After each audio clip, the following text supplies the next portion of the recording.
खबर शामिल करते कराची से साबिक वजीर आजम मियां मोहम्मद नवाज शरीफ पाकिस्तान में दोबारा आएंगे और वजीर आजम बनकर पाकिस्तान को सुपर पावर बनाएंगे। आज भी आवाम मियां मोहम्मद नवाज शरीफ को याद करती है।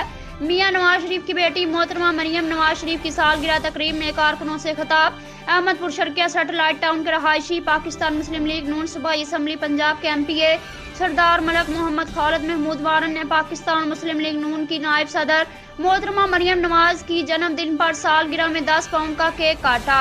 इस दौरान हमजा लवर्स यूथ विंग के डिविजनल सदर मलक मुबीन वारन, जिले सदर जाम अहमद यार, उम्मीदवार MNE मलक नवीद वारन, जाम अशरफ अयूब कुरैशी, मलक नईम वारन, मलक उस्मान डॉइंज, रईस मोहम्मद इशफाक सईदी, जाहिद खड़क और दीगर कारकुनों की बड़ी तादाद ने शिरकत की। इस मौका पर MPA खालिद महमूद वारन ने तकरीब में कारकुनों से खिताब किया और इस दौरान मीडिया से गुफ्तगू करते हुए कहा कि बहुत जल्द साबिक वजीर आजम मियां मोहम्मद नवाज शरीफ पाकिस्तान में आएंगे और अवाम के दरमियान होंगे और पाकिस्तान के दोबारा वजीर आजम बनकर पाकिस्तान को सुपर पावर बनाएंगे और माईशत को मजबूत करेंगे। आज भी आवाम इनके दिए हुए मंसूबों, सस्ती बिजली प्रोजेक्ट, मोटरवे जैसे कामों को याद करते हैं। उन्होंने कहा, मुस्लिम लीग नून ही वाहिद जमात है जो आवाम की खिदमत करती है।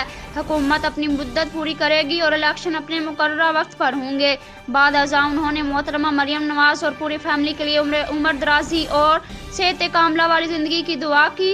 Report Jamil Ahmed, bureau chief Pak Samaj news HD Karachi.